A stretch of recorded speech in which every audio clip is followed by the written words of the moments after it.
I always call this kind of my side gig. So I'm going to jump right in. I know that after my presentation, there'll be a time for question and answer. So please feel free to write down your questions so that you're ready to quiz me.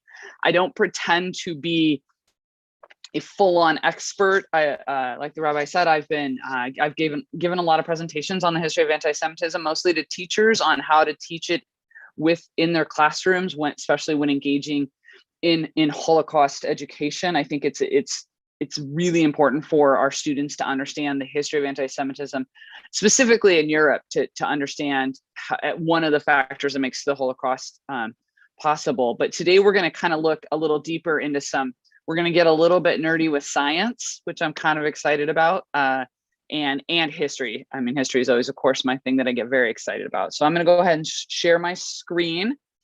So you have more to look at than, this whole thing here. And I will my caveat is my 8-year-old promised not to come in, but he's 8 and not always reliable. So if you see me, it's just him, and he's feeling the need to say hello. So let's go ahead and share screen. And gosh, I'm a little bit out of practice with Zoom. Gotten very spoiled teaching in person, which has been very nice. All right, so I know that in the course before this, that the rabbi has hit on a lot of these subjects, but some of this first part is going to be review, which, as I tell my students, is never a bad thing. So I want to hit on really how anti-Semitism starts. I'm not going to dig too deep into all of this, obviously, because I know that the rabbi went through a lot of it. But as a reminder, anti-Semitism as a construct started as anti-Judaism, and it was religiously based related to how the Christians, European Christians in particular, viewed Jews. And that is a very complex relationship, especially early on. But this really develops as a religious-based issue in the early ages after the fall of the Roman Empire and the beginning of Christianity. And the two main grievances that the Christian church put forth in this push of anti-Judaism was, one, that Jews would not convert to Christianity, so therefore wouldn't join the new collective. And there's political and economic ramifications to that as well. And they also, as I'm sure many of you know, labeled Jewish people as a whole as Christ killers. And I have a picture up in the upper right-hand corner of this slide. It's an image from The Poisonous Mushroom, which was a children's book put out that many of you may be familiar with by the Nazis in Germany. And if the writing translated basically says, when you look at the cross, remember what the Jews did to Jesus. So that idea, that religious grievances pulls forth into the 20th century. And so, as many of you well know, and as a rabbi I'm sure covered, the Jews were outsiders throughout Europe, pretty much from the advent of Christianity as a state religion in Europe forward. In the 4th century, we start seeing laws that are geared to protect Christians from Jews. They're pushed out of jobs. The 11th century, obviously, the Crusades, the Christian Pope gives knights the ability to attack Jews for not converting, unrelated to the purpose of the Crusades. It's always a fun conversation with my sophomores. As Christianity spreads through Europe, being Christian and being European becomes synonymous, and therefore the Jewish populations in Europe become more and more ostracized. I want to kind of fast forward to the 14th and 15th century Spain. And what we see in the 14th and 15th century in Spain is the development of what we would consider our first sort of racially based laws. If you're familiar with the history of Spain, Spain has a multi-religious history that is very long of Christianity, of Judaism, and of Islam. And so for a very long time, actually, most of Spain was controlled by the Islamic empires. As those empires lost power and pushed out of Spain, the Christian empires took control. When that happened, really what you're left with there are still Muslims that are treated as second-class citizens in Spain, and Jews that are treated like second-class citizens. Jews were obviously a religious minority with really no political power. And they were allowed to live among the ruling elite in Spain. So they tended to tie their fortune to whoever was the king at the time. There becomes an upswell of violence against Jews. The rabbi mentioned that he talked about the Spanish Inquisition. It's all kind of tied to that. By 1391, there's a push to force Jews to convert to Christianity in Spain, pretty much convert or die. And at that time, anywhere from 1/3 to 1/2 of the Jews in Spain did convert, and they become known as converseros. I think I'm saying that right. I don't speak Spanish in any form, either the European or the American form of Spanish. They become conversos. So they're basically not seen even from the beginning as fully Christian because they have converted from Judaism. In the late 1400s, the conversos were very supportive of the king, who was viewed as weak and incredibly unpopular. And the Catholic leadership still viewed the Jews as outsiders, the Jews that had converted to Christianity. They saw them as others and were trying to block them from leadership in the church. And they saw them as a threat. They would call them not real Christians, and therefore not allowed into church leadership. This will then lead itself into a political place where laws are passed that what we kind of think of as the first racially exclusive laws in Europe. And when I say race, I want to make sure that I'm clear that we're not talking about, race is a social construct anyway. It's not a scientific concept, but certainly in this time period in Europe, they weren't thinking about genetics or any of those kind of race ideas. Race was seen as a group of people versus anything that tied them in the way that we'll see eugenics will. And so laws are passed to limit the rights of Jews who have converted to Christianity. And that creates a massive separation. And keep that in mind when you think about the Spanish are going to be the first Europeans in, the Americas, and they're going to bring that construct of separation and people being different with them. They're kind of primed with that. In Britain, we see something very similar. In the British worldview, race was more connected to the idea of how they were going to rank people. They saw race as like kinship or group affiliation versus maybe even physical traits. And so when the British start colonizing in the Americas, in a little bit in Africa and in Southeast Asia, they start using race to rank people in their how they fit in the hierarchy of the society. And the English have a long history of othering people. And it actually starts with the Irish. The Irish were, for the British, always seen as others. They actually labeled them as savages because they were not like the English. Their cultures were different. And eventually they obviously become Catholic, while the British are Protestant or Church of England. And so the British were already primed to see people as a threat and rank them lower. And that is the European model that's going to move itself into the Americas. And I know that the rabbi covered this, but I want to cover this as well. We know that the term anti-Semitism is developed in the mid-1800s. This is when the anti-Judaism morphs into anti-Semitism, where it's all encompassing. It no longer necessarily is steeped in religion, post-Enlightenment kind of thing, that it's not just about religion now, that there's more to it, and tying it to a concept of heredity or race. And I think I always tell my students, it's important to put in a timeline in our brain when we look at 1878. So American history, that's post-Civil War, that's Reconstruction America. William Marr is German, so this is Europe. Germany's not quite unified. You've still got the Ottoman Empire, which is falling apart. You've got the Austro-Hungarian Empire. So you've kind of historically put yourself in that space. The Industrial Revolution is starting to really crank up, which is having economic issues in countries and the growing gap between the rich and the poor. And for Marr, he is the one that kind of he helps postulate this idea of Jews as a Semitic race, which I know I'm probably not telling you anything new, that Semitic is a language group, of which Hebrew is a part of, so is Arabic and a bunch of other languages.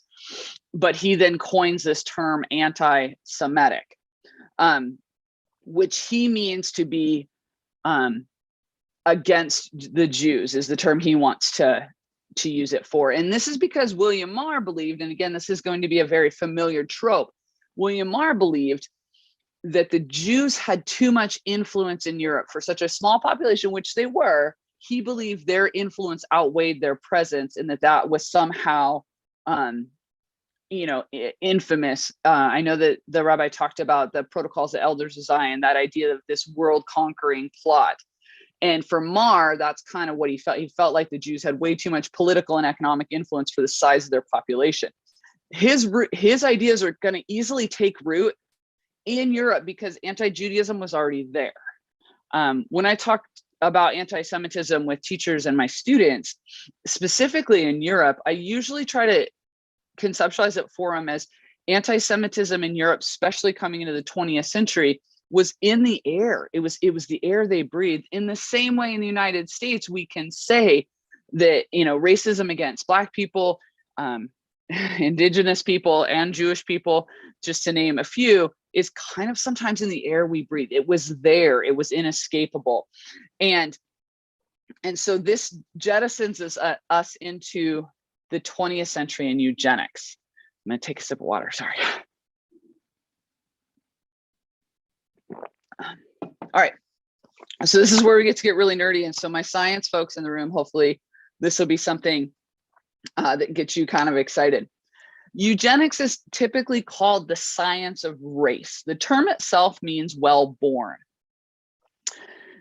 It's one of the early thinkers, Sir Francis Galton, who was actually the half cousin of Charles Darwin, was in Europe, and he was intrigued by the construct of selective breeding to make the human race better, like you would plants or animals. He was visited by an American, Charles B. Davenport, who went to visit Galton and wanted to learn from him.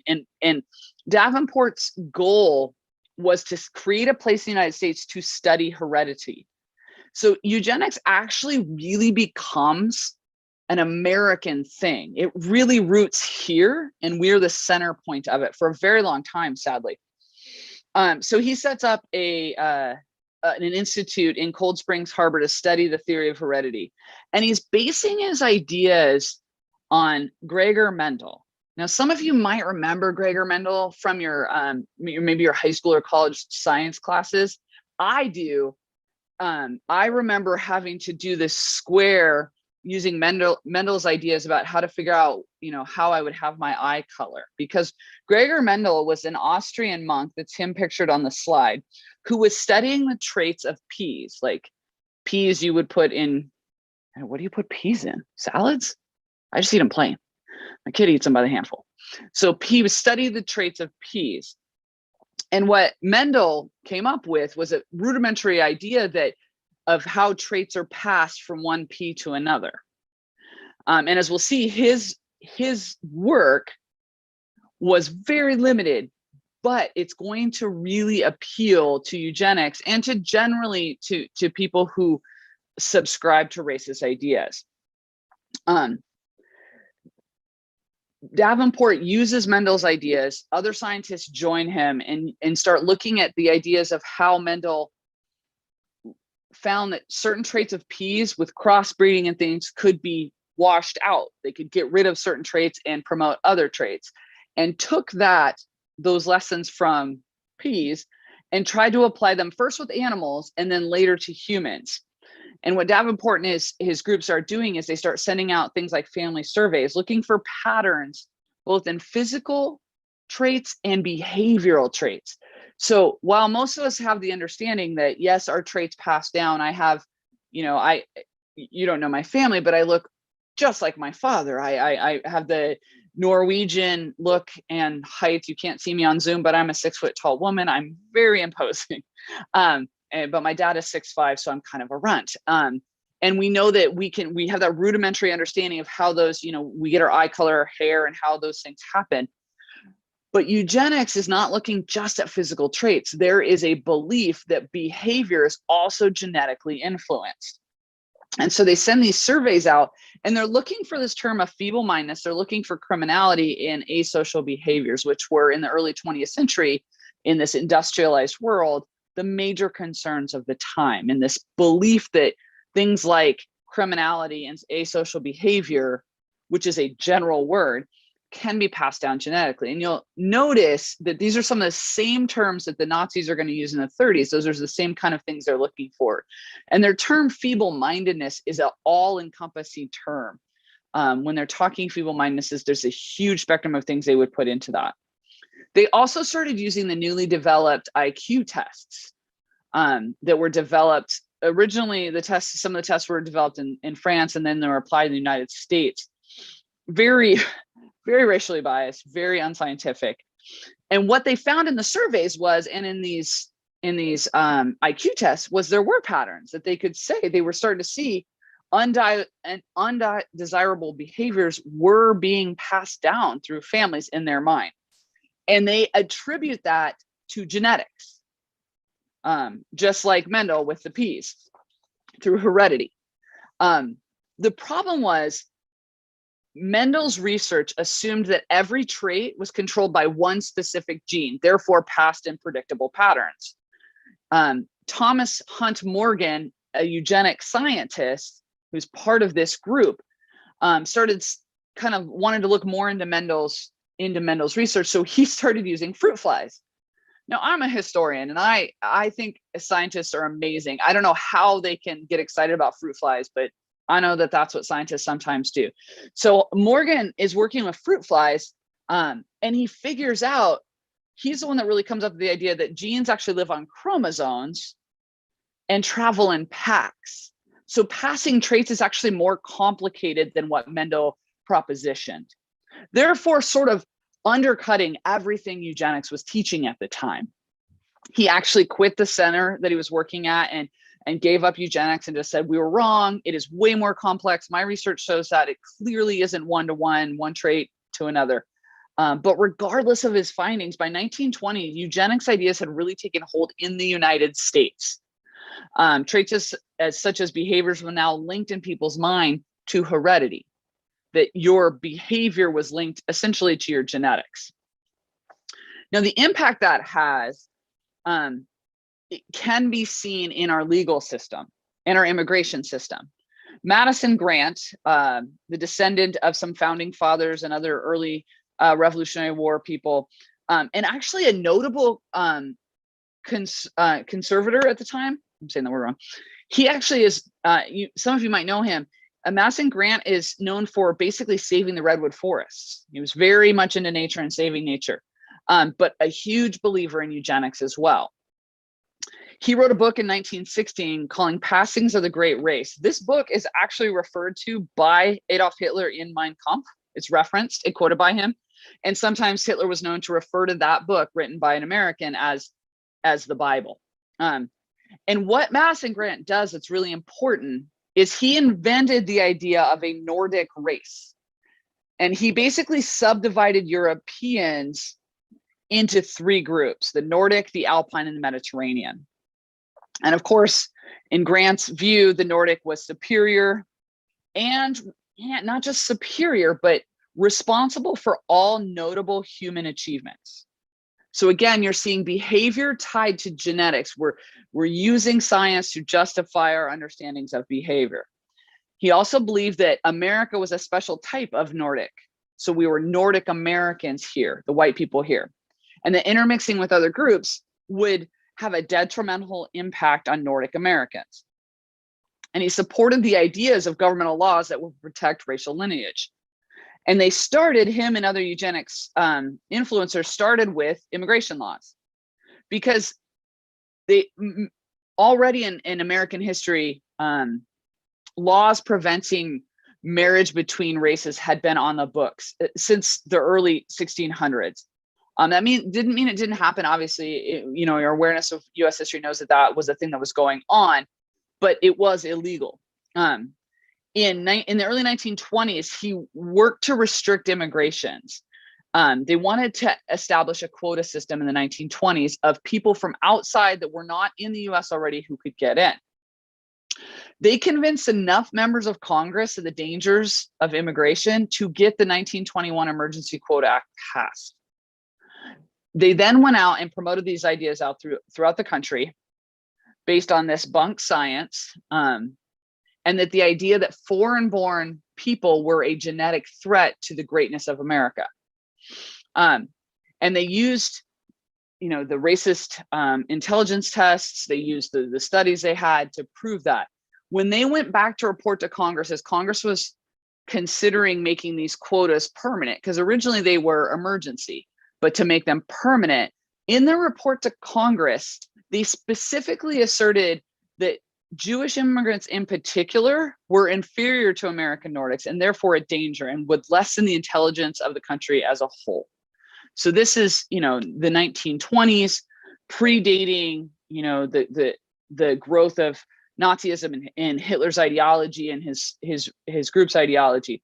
Congress agreed and built the immigration system of that time on those ideas. In 1924, they passed the Immigration Act, which reduced immigration by 97% into this country and excluded anyone from Asia completely, but very much strictly limited immigration from Europe. As some of you probably can guess, that's going to be an issue in the 1930s when people are trying to escape the grip of the Nazi regime as well. Another drink of water. In full disclosure, it's always interesting to present on Zoom because I don't get the interaction. So I'm not sure if you're just kind of rolling your eyes at me. And if you are, that's fine. I teach teenagers, so I get that all the time. So how does this play in the 1930s in Germany? This is super important. The Nazis are very strong believers in eugenics. And they're going to use, and we'll talk about how to use American laws and the American policies to build theirs. We can see between 1931 and 1939, we can see really two phases for German Jews in particular. And you can kind of in 1939 throw in Austrian Jews as well, because that's after the Anschluss. But there's really two phases that happen before the war. First is the removal of Jewish people from the national collective. Not the physical removal, but the othering of Jewish people in Germany from the national collective. The second, which we will see happens on Kristallnacht, is the removal of Jews from economic life. And then by 1941, the Jews that are left in Germany are then actually physically removed in deportations. So in 1933, the Nazis did what can best be explained as an experiment. There was a general boycott put out by the Nazi party. And this was before Hitler was chancellor or Führer. And it was basically run by the party thugs and the party leaders. It went over sort of as a lead balloon. The German public really didn't have an appetite for it. And part of it is 1933 is the thick of the Great Depression. And so the destruction of businesses and limiting access of non-Jewish Germans to stores wasn't something people really felt the need to. It wasn't that they were or were not anti-Semitic. They just didn't see a need to see their neighborhood stores destroyed. It didn't really go over well. And Nazi leadership feared, including Adolf Hitler, that any rapid movement towards economic exclusion in 1933 would actually hurt the economy, which they had promised to rebuild, and would draw the attention of foreign powers more than they wanted at the time. So basically from 1933 to 1935, there's a time of relative freedom, and I'm using those words very intentionally, from state-sponsored persecution for the Jews of Germany, meaning there was still attacks by the party militias and thugs and those type of things. And I would not say it was a pleasant time to be Jewish in Germany by any stretch. It just was a time when the party, as the national controlling body, was not actively physically persecuting Jewish people in Germany. But what they were doing is slowly moving the Jewish population from the national collective. Because again, there was this fear of too quickly removing Jews from the economic sphere during the Depression. And so we see in April of 33, which is right after Hitler takes power, the law for the restoration of professional and civil services. Now, what this did is it labeled Jews in Germany as politically unreliable civil servants and employees. So they would be excluded from those positions. So moving Jews out of essentially places of political power and influence in the country. They revoked the license of Jewish tax consultants. By 1934, they had forbid Jewish actors from performing on stage. And this sort of policy, while not necessarily wildly popular, was not wildly unpopular, because again, it's the Depression, and as the Jews are moved out of those positions are filled by non-Jews. And so while it may have been distasteful for people, it wasn't enough for them to stand up and change it. 1935, we see a shift. And 1935 is where we see a shift in laws to more racially based laws. You see the poster on my screen here is an image of the Nuremberg laws. And this is a movement to more fully separate the Jews from the national collective, not just kick them out of professions, but really make them actual outsiders to the German population. It is a legal framework for hate and discrimination. And I always think it's important, and I would assume, because you all seem very intellectually curious, that you probably know this, but I like to make sure that we understand that this is happening in the United States at this time as well. We had legal bases for hate and discrimination. And it's not just here. I mean, kind of anywhere in the world, you would find these kind of things. So what they're doing is actually not odd at all. And it starts with Nazi legal scholars studying American laws. They literally studied American laws to figure out how to write laws in Germany that could exclude Jewish people, because we had so many already codified that excluded specifically Black people in America, but other laws that excluded other groups, including Jews as well. Those American laws were viewed as models for the Nazis. We had race laws, Jim Crow, marriage laws, separate but equal, all of that stuff. And we had immigration laws already built that I told you about based on race, with quotas and again, the marriage laws. So the Nazis used those to put together their laws that are part of the Nuremberg laws, like the Reich Citizenship law, which is what defines in the Nazi worldview what is a German. And what's interesting about it is it doesn't actually talk about what a German is. It actually talks about what a Jew is. And it is only people they label them German or kindred blood could be citizens of Germany. So you see in the Nuremberg laws, the pulling away of citizenship in Germany from the Jews in Germany. The law defines who's Jewish, and they do it, as many of you know, based on the grandparents, who your grandparents were decided if you were Jewish or not. And if your grandparents had been living in a Jewish community, it was an easy assumption that they were Jewish, because if you imagine in the 1930s, your grandparents would have been from the 1800s at some point. And that, in the mind of the Nazis, made you racially Jewish in their worldview. Now they're mixing anti-Semitism and eugenics together and saying that because your grandparents, we identify them as Jewish, you are still Jewish, and whatever negative traits we attach to Judaism have clearly been passed down through heredity because we believe in eugenics. What's interesting about this, at least in my mind as a historian, is these are actually modeled off of American laws about defining what, at the time, how laws defined if someone was Black or white in our country. But the Nazis actually stopped short of some of our laws because they felt some of them were too harsh and would not have been accepted by the German populace in this time period. In particular is the one drop rule, which was an American idea legally that if you had one drop of blood related to a Black person, you were considered Black and therefore could be discriminated against. And Nazi scholars had to address how to define that, but they thought ours was too harsh. This marks the loss of German citizenship and basic rights. So about midway through the decade when this happens. In this other law, the law for the protection of German blood and German honor. This is where they define Rassenschande, I believe I'm saying that German word right, which is race defilement.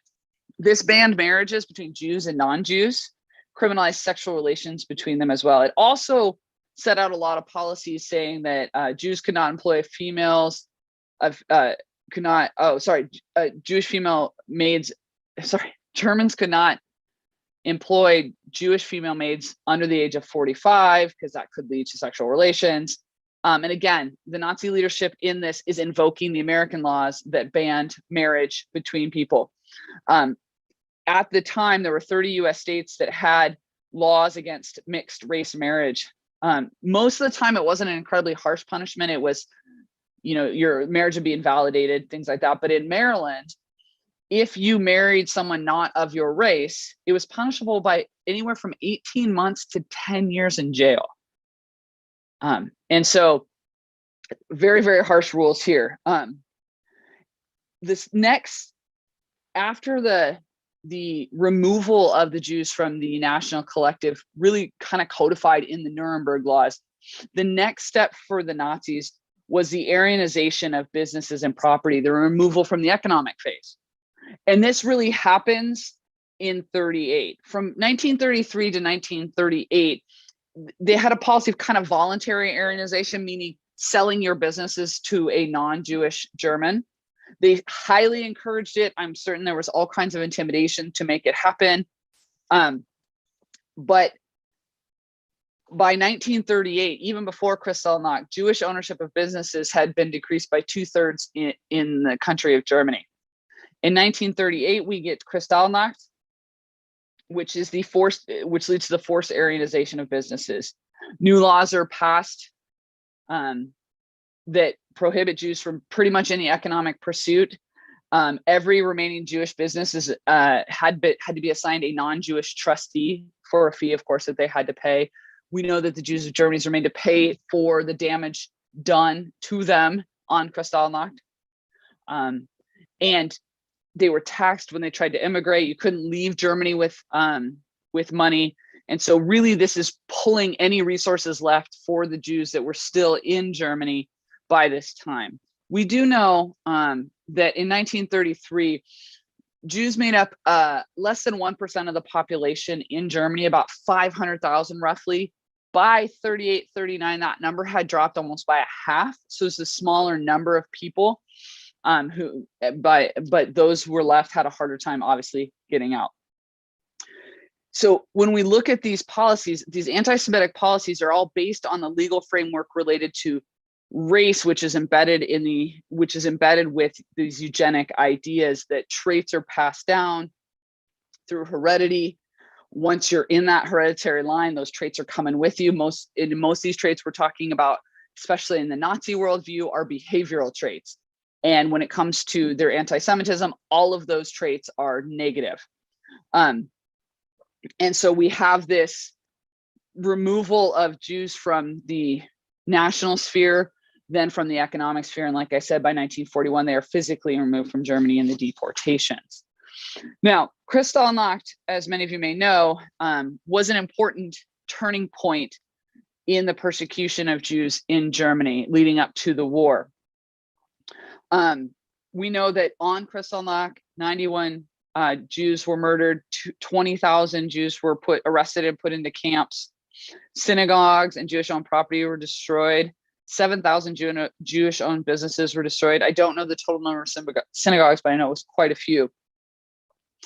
And I wanted to show you how the American public opinion poll related to Kristallnacht, because I think it's intriguing. Most Americans disapproved of what happened. That's a bad thing. That shouldn't happen. When asked, should we let more Jews in? Oh, no. 70%. No. We should not change our immigration policies whatsoever. And so we know that anti-Semitism in the United States has a pretty big foothold. FDR is actually the first president to have a Jewish person in his cabinet, Henry Morgenthau Jr., Secretary of the Treasury, who worked pretty heavily on rescue and in that. But you also had people like Henry Ford, who was a veiled anti-Semite. I know that, Rabbi, you talked about the Protocols of the Elders of Zion. One of the biggest proponents of that document in the United States was Henry Ford.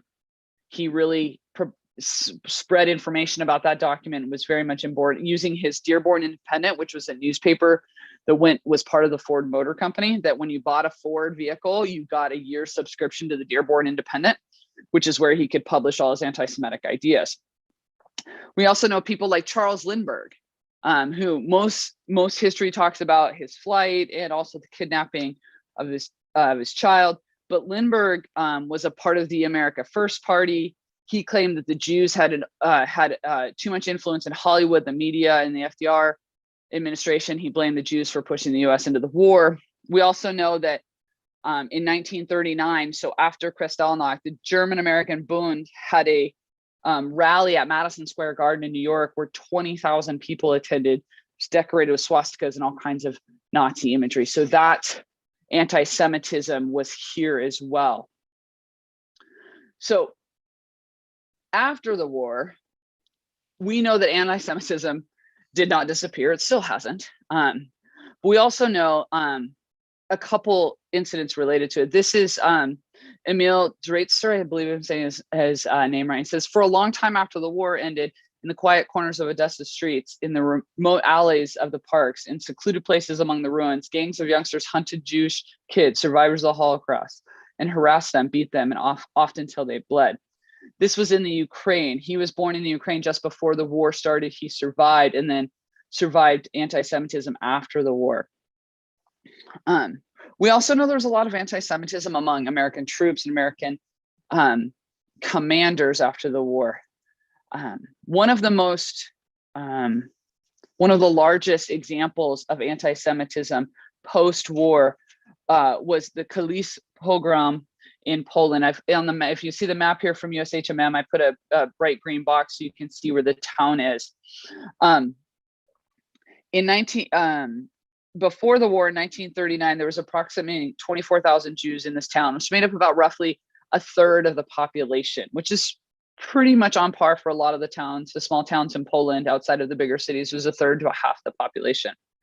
In the summer of 1946, 200 Holocaust survivors returned to settle and to look for lost family, trying to reunite. On July 1st of that year, a non-Jewish boy ran away from home. And when he returned, he lied about why he was gone. He was gone for 2 days. And he lied and said he was kidnapped and that he was hidden in a basement in a local Jewish community building.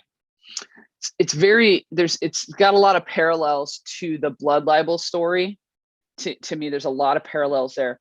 The police went and investigated, and clearly the boy was lying. Number one, there was no basement in that Jewish community building. So that's problem number one. But he clearly was lying. The police were like, you're lying. This is not what happened. But didn't matter. Crowds were angry. They surrounded the building. Polish soldiers and policemen entered the building, fired on Jews in the building. Jews were beaten outside. 42 members of the Jewish community were killed and 40 were injured. You can see the mourners in the picture there, also from USHMM. 3 days after the surviving Jews and some local residents buried the victims, the government actually ordered military units and local residents to attend as a sign of respect. The 9 of the attackers were executed by their government.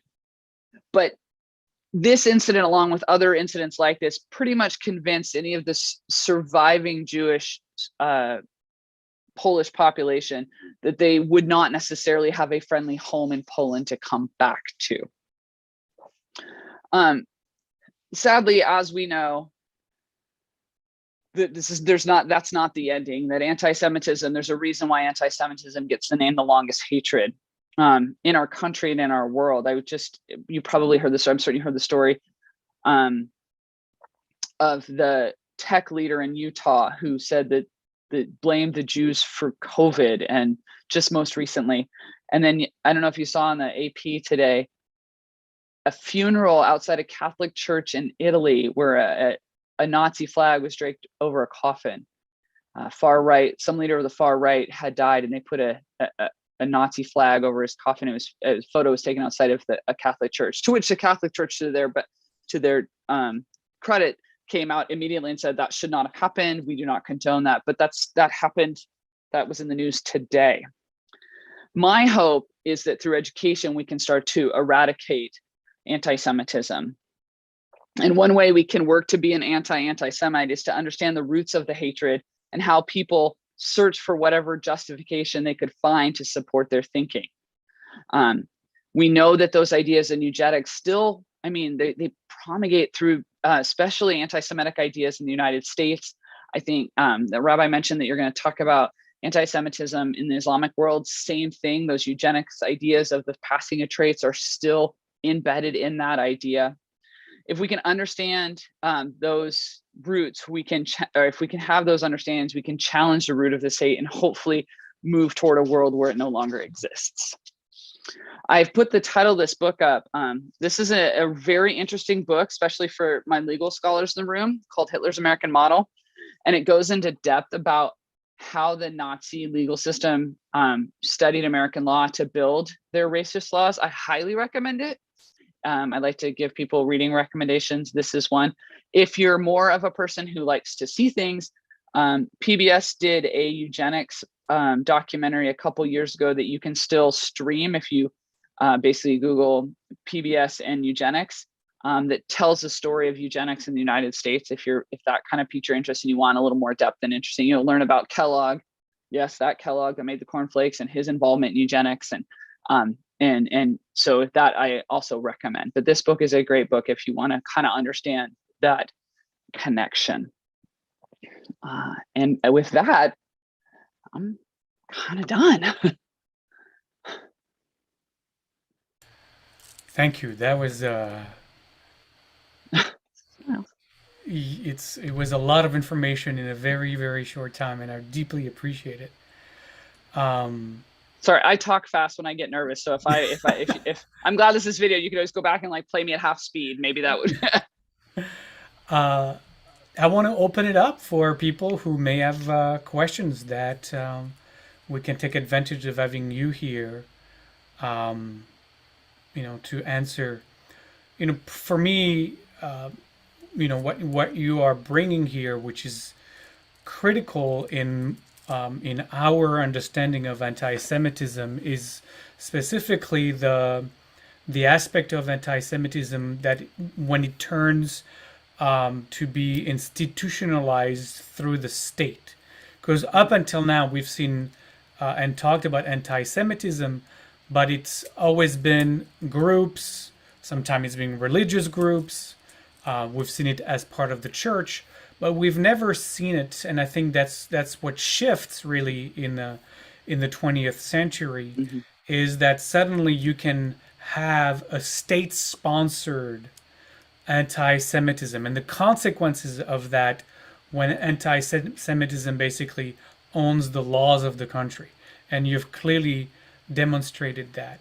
So as others maybe think about their question, mine was, you speak specifically of eugenics as kind of the foment to the anti-Semitism, and it's true that obviously through the Nuremberg laws, Nazism is really going to build on that idea of hierarchy of races, and obviously the Jews fall right at the very bottom. But can you talk more about how state-sponsored anti-Semitism, specifically through Hitler and his government, also used other tropes of anti-Semitism that we have, discovered, uncovered through all of those centuries? Because in my recollection, they used all of them. Mm-hmm. They did. I mean, that's why I showed on one of the slides the image of related to the death of Jesus, right? The blaming Jews, which I always like to, especially in adult groups, remind people who are Christians that the death of Jesus is the center point of their faith. It had to happen for their faith to go. I also like to remind, and then this is preaching to the converted, obviously, that just because one group in one time that identify one way may have done something, assigning that blame for 2,000 years is intellectually makes no sense to blame all the people who identify the same way with an action. And I always like to, with my students and when I work with other adults, to say that's the limit on that. Is you're saying 2,000 years ago, one group was involved in something, so therefore anyone like them is guilty today. And so I would say to your point, the tropes of part of the reason of pushing the excuse or justification for pushing Jews out of the economic sphere is that trope of Jews as bankers and having too much control of economic systems. We know that many Jews went into the banking industry because it was the only industry for a very long time in certain areas of Europe that they were allowed into.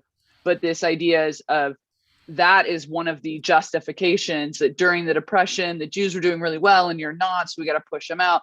When the truth is, Jewish people in Germany and all over the world were suffering the Depression as anyone else was. But that old trope made sense to people in Germany. So the idea of Aryanization seemed only fair, if that makes sense. And the ideas, almost all of the ideas of Jews, it's always interesting that the mental leaps that people with hatred have to make, that Jews are lazy, but they have a plan to take over the world. Right. And so those tropes that Jews are lazy and they're a burden on society. So that is a genetic trait. So we have to push them out so that it doesn't hurt our genetic trait of the great German people. So taking those old tropes that they're devious, they're asocial, all of those tropes that I'm certain that you covered in your last class become justifications for every one of those laws. You don't want to intermarry with those type of people. It will destroy the word that Germans use were the Volksgemeinschaft, the people's community, if you let that genetic piece in. So seeing the Jews as they basically saw the Jews as a genetic threat to the race of the Aryans or the Nazi Germans, also a national security threat, which we didn't really cover, and that was connecting Jews to communism. That becomes now they're also a national security, they're a political threat, and they're an economic threat because they control all these systems, and that's why we're suffering. And so all of those, the Jews is undermining in the First World War, after the war, the Germans blamed the stab in the back myth. The only reason that Germany lost the war was the Jews of Germany undermined the war effort, and that's why they lost. And all of those, again, national security threat. I don't know if that answered your question. Yes, I mean, it harkens back to what we've been talking about all this time, especially under Christianity, of the Jews as the polluter of the community, right? Yeah. It pollutes the church by converting, they pollute the community by just living there. Obviously, all the blood libels and all the other accusations come from that. The Jews as the polluter through the poisoning of the wells, right? And all the diseases are because the Jews are basically contagious. So we see those tropes magnified, really, through the instrument of the state by the Nazis. And eugenics becomes the justification. Here's the proof that we can say science says these things are all passed down, so we can build laws, which America did as well, right? We built those same laws. We can build these laws because this is so bad for us. We're taking all these people. You can't convert out of it. You can't become a Christian and have it go away because it's in your blood. And so that becomes that framework. Yeah. Really good. Rachel, you have your hand up, and please unmute yourself. Thank you. Hi. So I wanted this. I'm Xander. Me too. So I wanted to thank you for all this. It was amazing, and I jumped in late, so I'm assuming that I'll find out a little bit about where you're from and to find info. And my last disclaimer before I get to my question is that I missed last week's class, and I don't know what is yet to come. So it is possible that the answer is coming if I were to be a little more patient. But I am curious, one concrete question is, so, you're talking about the interracial laws in the States. Were when I think of those, generally, I've thought black and white.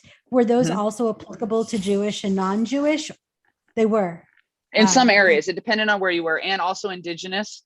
And especially on the West Coast, like in California, you see a lot of those laws applicable to Chinese or people from East Asia as well. So it depends. There's some regional aspects to them. You may not have found many laws related to Chinese in the South where you didn't have as much immigration.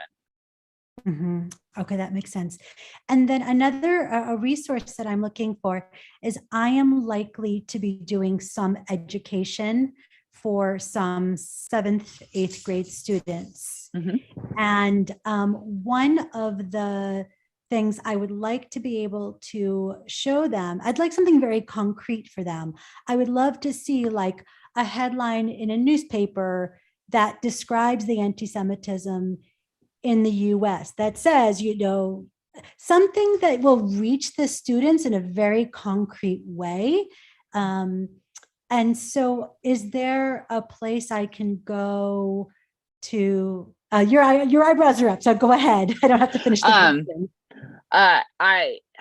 The United States Holocaust Memorial Museum, USHMM, has a resource now, and I'm not going to remember the name of it. I know if Alana, if you're still on here and you can remember the name, if you could remind me, they have a resource about newspapers where they've collected over the years American newspapers where you can actually research and look through and look for things like that. Yes. History Unfolded. See, there's Alana, always got my back. History Unfolded on the USHMM website is a great resource to look at that. I would also encourage you to take some time, and then maybe those students could take some time to look at the USHMM has a really great online exhibit right now, America and the Holocaust, which you'll learn about. You can learn about Lindbergh and Ford and Father Conklin, who was a Christian, and I'm just going to use air quotes. Oh, see, and then Alana put a link in there. You've always got me, Alana. Where Father Conklin did radio shows blasting Jews that were wildly popular in the United States during this time period. So check out the History Unfolded, and also look through, and you might find there's great little videos on there too. You might find some stuff that you can use to look at America during this time period so that they're aware of that. That would be great. Thank you. Mm-hmm. And if you get to DC, the live exhibit is great too. Cool. Thank you. Thank you, Rachel. Rich. Hi. First off, you're totally awesome. Thank you. You are such scholarship, my God. I guess I wanted to, one thing, by the way, exploring anti-Semitic laws in this country. There's a movie made in 1947 with Gregory Peck called Gentleman's Agreement, in which he plays a Gentile reporter who goes underground and pretends to be Jewish in order to explore this. And so it's a pretty interesting movie. I wanted to ask, because you mentioned, you know, with all the accusations of Jews as communists and so forth, and yet at the end of the war, Stalin was already planning his own Holocaust. Started out with something called the Doctor's Plot, and had he not died, they say he probably would have started a Holocaust that would have rivaled, if not surpassed, Hitler. So, you know, Russia turned to anti-Semitism, you know, well, it was always anti-Semitic, but communist Russia, you know, the Soviet Union turned to anti-Semitism like in the 20s. Yeah, I was going to say they didn't turn to it. They were there way before the Nazis got involved. Yeah, there's an interesting dichotomy. I have a poster up in my classroom that says you can't bring logic to ... and my students put up different stickies through the year of what we can't put logic to, and a lot of it has to do with you can't put logic towards hate, because any of these biases become illogical when you ask somebody, you know, because if you can picture, if you've seen the propaganda poster for the Nazi exhibit, The Eternal Jew, the imagery has the caricature of a Jewish person holding a pile of gold and a sickle and a hammer. So they're capitalists who are communists. And you kind of go, wait, let's take a second, where that does not make any sort of sense. And so in terms of that, it was convenient to link Jews and communism for the Nazis. Were there some Jewish communists in Germany? Yeah. Were there Christian? Yeah. It wasn't necessarily tied clearly to any faith community or other kind of community. It's a political ideology that was growing in Europe at the time and in the United States. We had a pretty active Communist Party here too, but it was just a convenient way to say, all of my students this year, makes me feel old. Every one of my students this year was born after 9/11, which is so unsettling for me. So when I try to talk to them about the Cold War, it's like fiction for them. But I grew up in Cold War, Alaska. That's where I grew up. And so the Cold War is very prescient for me. And I watched all those great Cold War movies where the enemy was always the communist. And I try to get my students to understand for the bulk of the 20th century, the boogeyman was communism. So if you tie that politically to the group you already don't like, which is what the Nazis do, people were already afraid of communism. And now you tie it, and now you've got another reason to be anti-Semitic, to fear your Jewish neighbor and those things, if that makes any kind of sense. And I would add, because as just another side note, there's a couple really good books about the connection between Nazi Germany and Hollywood. This is about how the Nazis had sent a couple people to Hollywood to work with them on the type of films that they could send to Germany before the war, because Germany was the #2 consumer of American films in the 1930s, and they had to meet approval, and how filmmakers would remove either Jewish characters or Jewish actors from films so that they would sell well in Germany. So for those of you that are interested in those type of things, you mentioned a movie from that time. I thought, well, you should check this one. Check out there's a couple great books on that. So thank you for your question. I don't know if I answered it. I got a little. Yeah. Thank you very much. Very, very rich. Alan. First of all, thank you very much. A simple question. Could you repeat the name of the scientist who kind of left the eugenics movement? You said he did research and then decided to leave that. Yes, I can. And he's actually featured. Thomas Hunt Morgan. Mm-hmm. Thomas Hunt Morgan did the work on fruit flies. And as his data started to come together, what they realized was the passing of genetics. You do pass traits through genetics, but it was way more complicated than Mendel's peas. Right. Right. And that's talked about in that documentary that PBS did on the eugenics movement in the United States. He's mentioned in there. Right. Yeah. And just a comment of, the fact that the Nazis based their laws on US laws is really very terrifying, and a terrible, shows a terrible, side of the US history. It's very unsettling. Certainly. Yeah, especially as Branda just said, there are new generations who have no concept of that. And when we don't know that history, I think that was the first 5 minutes of this course some weeks ago, we are bound to repeat it. So we have to be very, very careful right now with what those next new generations that are becoming politically active also are bringing to the conversation. Hadia, so many questions. It's really wonderful. I love it. I have 2 quick questions. First of all, Brenda, how did you get into this? I'm absolutely, you have to, I have to know the person. I know, I was thinking the same thing. Who is in their right mind would get a master's degree in Holocaust and Genocide Studies? That sounds like a 4 very fun years to spend. Well, I will say your proposition is that I'm in my right mind. So that's the questionable part of that proposition. I can give you the basic story. Started for me in high school. I was in high school when Schindler's List came out. And so in the 90s, kind of shows my age a little bit there. My best friend, who's still my best friend, I'm actually going to get to see her and her husband this weekend. I'm very excited about it. Asked me to go to this film with her. And I was already a history buff because of my grandma. She said, I need you to go see this movie with me. And I was like, sure, why? And she said, I just can't see it alone. Her maiden name is Braun. Her family, she's the descendant of German Jews, and she had lost family in the Holocaust. And so, but she wanted to see this film. And so I went with her to be supportive. And I just basically from that day forward could not stop studying it. And so it has been my life's trajectory. So it's just been ongoing since the 90s, and I keep doing more. So I don't know if that answers your question. Yes, and I have another one that I don't think can answer, but I think we're very close to like Nazi Germany now. There's certainly definite patterns. Mhm. And I said, in Germany, if you were foresight, you could get to the United States in the 30s. Now there's no place to go, or at least it doesn't seem to me. Maybe Costa Rica or something, I don't know. And should we really start thinking about this or not? And this is not for a discussion, I think, fast, but I would like at some point for us, maybe at the end, Rabbi, to talk about it, because it's on my mind a lot anyway. Yeah, we're going to spend 5 sessions on that. But Brenda, if you want just to say a few words. No, that's great.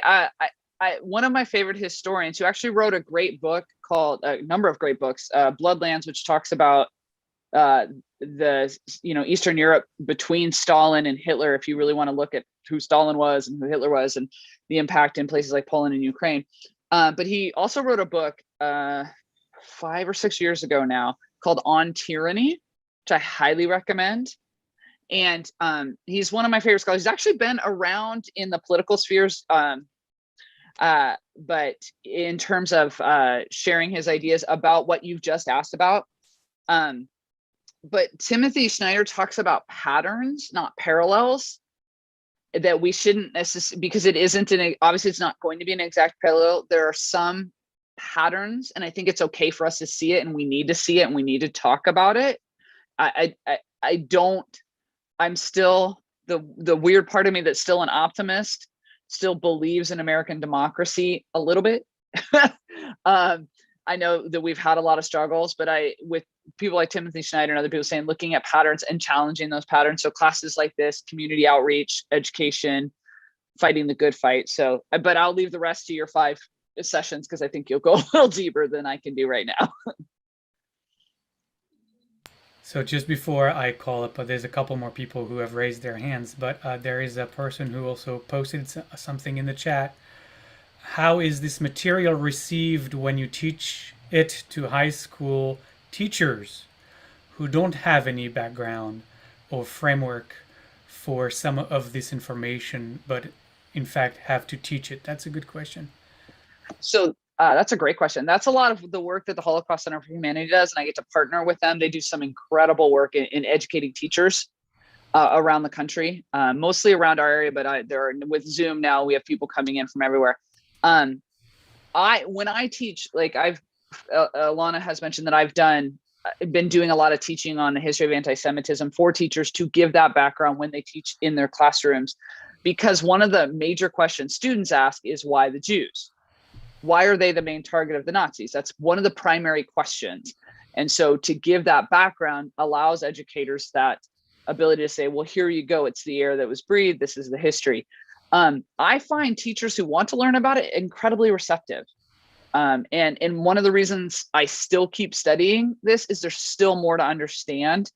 And the more I understand, the more I want to know. And I find that most teachers feel the same way once they start the work.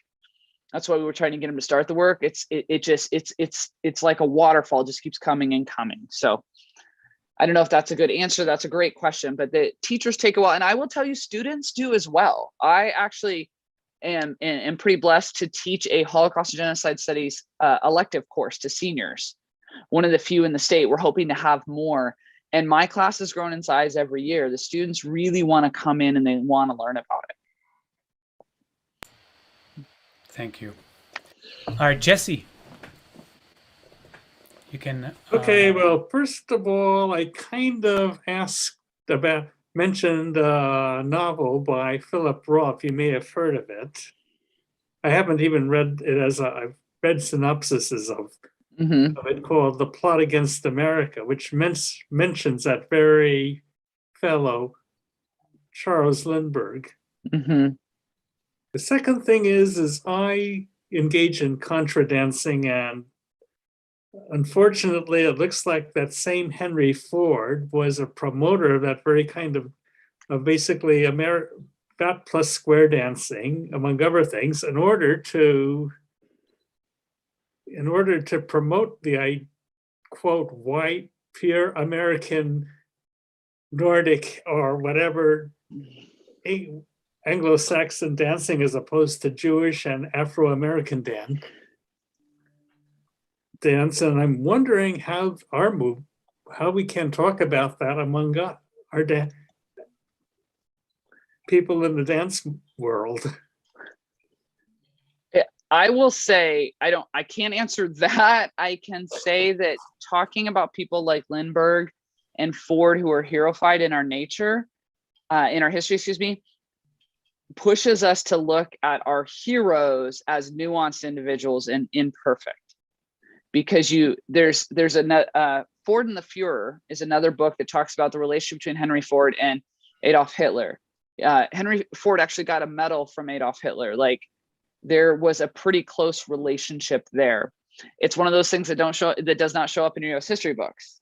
You talk about the Model T and the assembly line and It is a nuanced conversation about you look back at any leader in American history and none of them are perfect.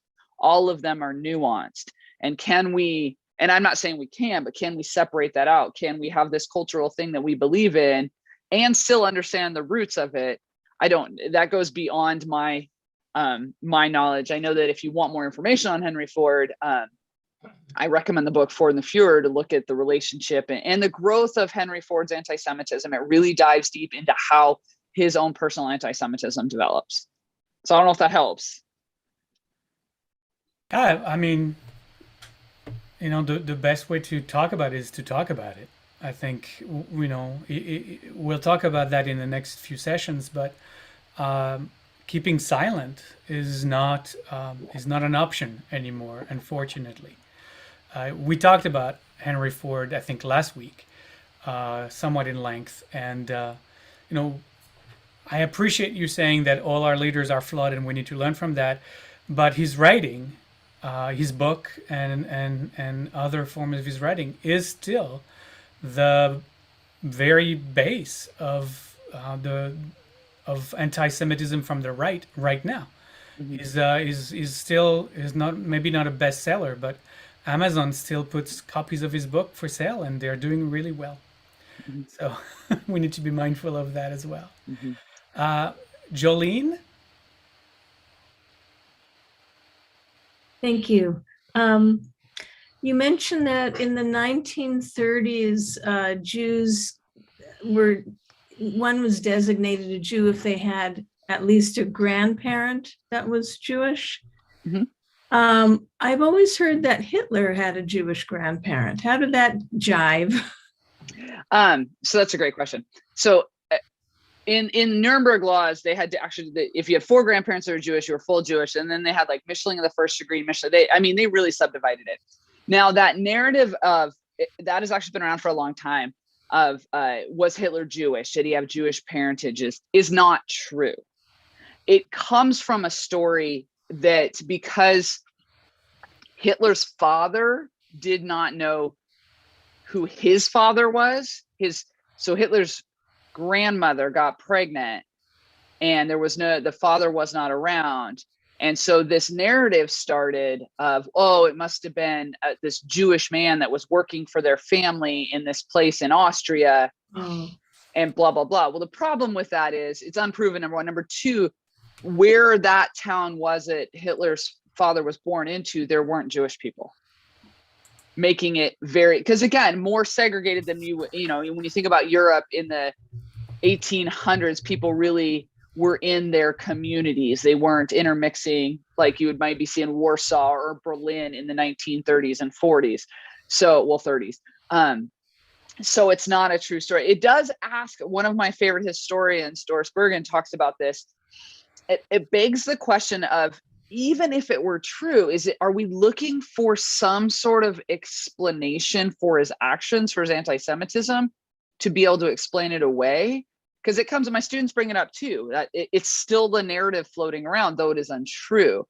Huh. And it pushes us to the place where it's important to remember that the Holocaust doesn't happen because of Hitler. He's a player in the system. He's the voice, if you will. But as I tell my students, the only person I'm aware of that he killed was himself. And he wasn't really he was a magnetic speaker, but you don't get millions of people pushing a direction because of one person. It's because the anti-Semitism was there. And so I don't know if that answers the question well, but that would be my answer. Yeah, it's just a rumor. Yeah. And it's a convenient rumor, because then it's like acting out against himself and self-hate, and all of a sudden it becomes, we don't have to think about, no, he was just a hateful person and we're all capable of that. So we should be reflective on those things in our lives. Mm-hmm. Thank you. Thanks. Mm-hmm. Rich, you came around? Yeah, I did. What I wanted to ask about, because it kind of got brought up, Rabbi, you brought up, the anti-Semitism on the right, but even as pernicious in this country right now, I think, is the anti-Semitism coming from the left. And I say this as an old lefty, but there's a lot of that going on too. And I was wondering, can you comment on that? Well, we're going to touch on that. I think it's a little bit beyond what I have invited Brenda to share with us. We're going to have a whole 1 hour and a half dedicated to anti-Semitism on the left. So we need to discuss this, and we will, of course. Yeah, I would say that's a little bit out of my depth. Though very, very, very true, right? Clearly true that anti-Semitism is found on both sides. It's not exclusive to one, but yeah. All right. Cheryl, I think we have a little more time. Cheryl, just unmute yourself and then share with us. So sorry about that. I got my camera opened at least. Just simple question about Ford and the Fuhrer. I searched under that title for the book. I'm not finding it. So I'm wondering if there's a different permutation of the title. That's what I gotta find. I'm looking for that. What the book is actually called. Yeah, my book is at school. I'm kind of trying to poke at my my bookshelf, but it's at school. I'll look for that as we talk. Yeah. So there, in the meantime, Cheryl, you have another question in the meantime? No, that was the only one. So there is one that is posted here on the chat. Is Holocaust or anti-Semitism mandatory education in Seattle or in Washington State, or even in the country? I don't know if you can answer to all of this, but I'm sure you can answer to some of it. I can answer that actually. It is not mandatory in Washington State yet. We're working on it. Center's working on it. It is, a law was passed pre-COVID. My dates pre-COVID have now gotten fuzzy. In the state of Washington, highly encouraging it, basically, putting it into the curriculum. It is not necessarily, we don't have what's called a mandate. Many states do, New York, New Jersey, Florida. I believe Oregon actually now has a mandate. Not all states do. We are pushing towards that in our state. Would love to see that. In the nation, it's not, but there is movement towards, because education is state-based, it's controlled by states, and educational standards are controlled by each state. So I know that the National Museum, US Holocaust Museum, is working towards that in every state to move it towards something that is taught in every state. It is highly encouraged in our state standards. And that's what the center has been working really hard to provide trainings to districts all over the state to bring Holocaust education into each district. That might be it. The book title, I believe, sorry, I just finally found it, is Henry Ford and the Jews.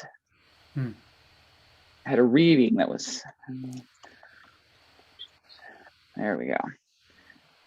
Yes, there it is. Henry Ford and the Jews. Yeah, I will. Let me put the, not that you have to get it from Amazon. I'm a big promoter of local bookstores, but this way you can at least see it.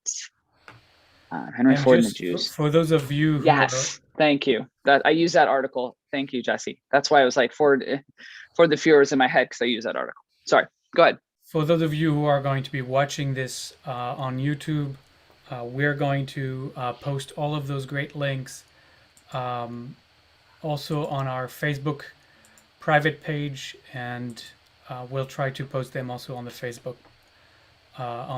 link, so that everybody can have access to those.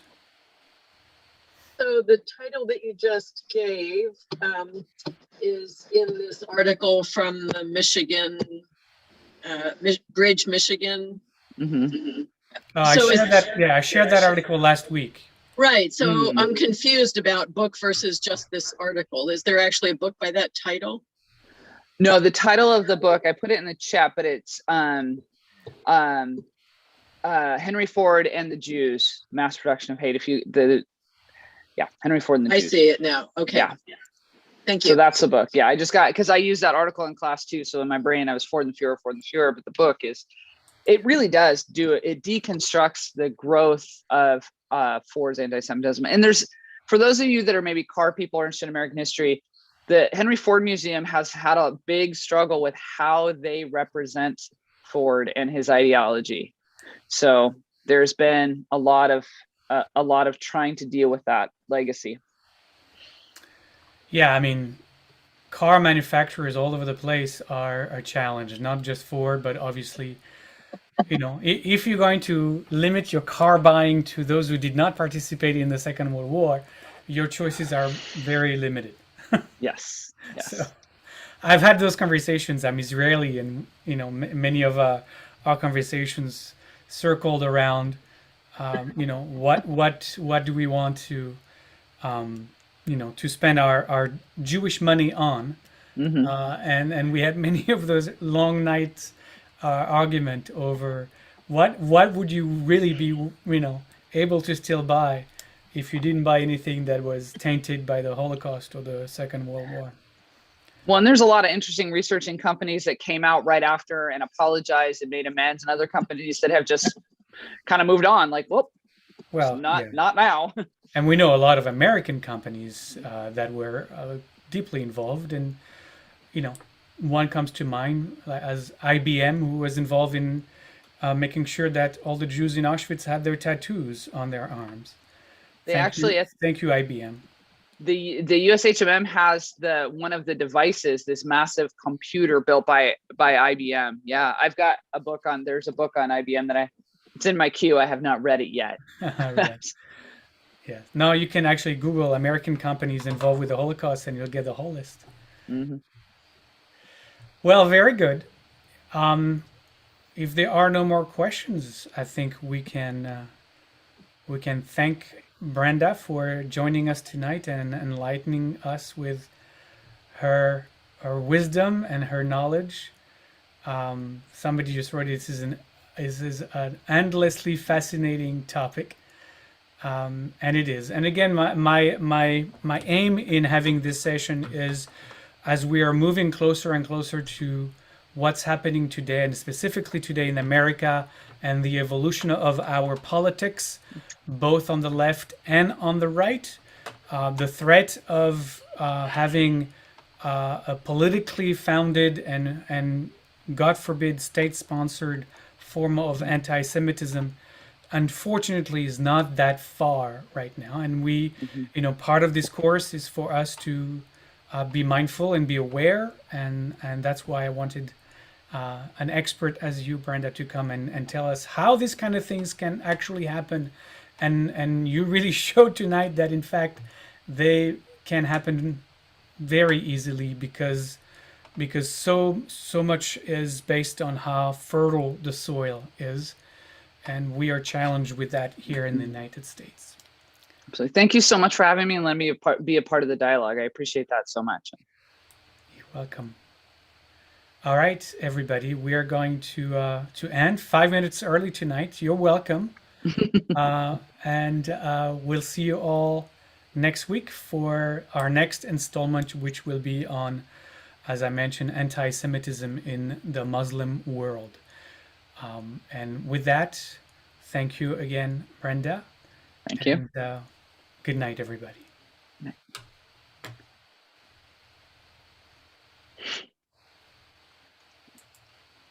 Bye all. Thank you. Bye.